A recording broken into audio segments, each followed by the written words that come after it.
আনমো মানে ওর আজকে আত্মভঙ্গে পুরো গুঁড়ো গুঁড়ো করে ফেলাম। পানিতে গেল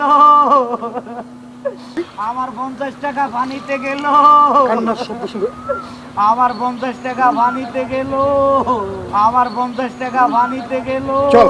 আমার 50 টাকা পানিতে গেল, এমনি গেল 50 টাকা পানিতে চাচা গেল। কান্নার কে লিগা? বাতিজা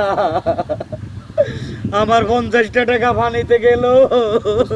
এক কাজ কর, চাচার টাকাটা উঠে দি, চল পানিতে নাম। চাচা মনে গরিব মানুষ। আমার 50 টাকা পানিতে গেল।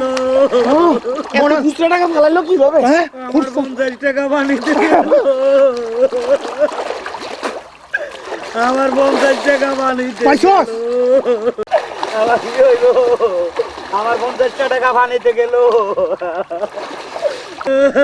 ওই ভাই, এই আপনারা সামনে এনে ডুবাডুবি করেন, এই ভাই কি সামনে গো? আপনার টাকা বিস্তার দিতেছি না। আরে তারে কি বুঝাই? এইদিকে আহেন, এইদিকে আহেন, এইদিকে আহেন, এইদিকে আহেন।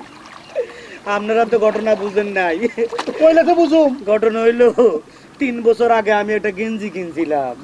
গেঞ্জি কেনার পরে 1 বছর পরছি, পড়ার পরে দেখে নিচে দিয়া ছুটটা গেছে একটু, তারপরে তালি লাগাই আরো 1 বছর পরছি রে ভাই। তারপরে আরো 1 বছর পরে চাইতে বুকের কিনার জালি জালি ছিদ্র ছিদ্র হয়ে গেছে। পরে এটা খুইলা ফিডের কিনার দিয়ে একটা রুমাইল বানাইছি, রুমাইল, ছোট রুমাইল। রুমাইল বানাই 1 বছর হাত মুখ মুছছি, খুব ভালো ছিল। কিন্তু ভাই রে ভাই, আজকে সকালে দেখি এই রুমাইলটা টান দিলে ছুটে যায়, মানে পয়সা গেছে। এটার অবস্থা খারাপ, এটা আর চালান যাইব না। এর পরে কি করুম, ম্যাচ মারি এটারে ফোড়াইছি, ফোড়াই ছাই বানাইছি, ছাই বানাই দাঁত মাজি কুলি করি এই যে এই জায়গায় ফালাইছি। এর লাই তো আমার 50 টাকা পানিতে গেল রে ভাই। যা বুড়ার বাচ্চা বুড়া, 50 টাকা লাগে পানিতে নামাইছ, বুড়া কথা কইয়া। বাবা, বয়স্ক লোক গাল দিবেন না।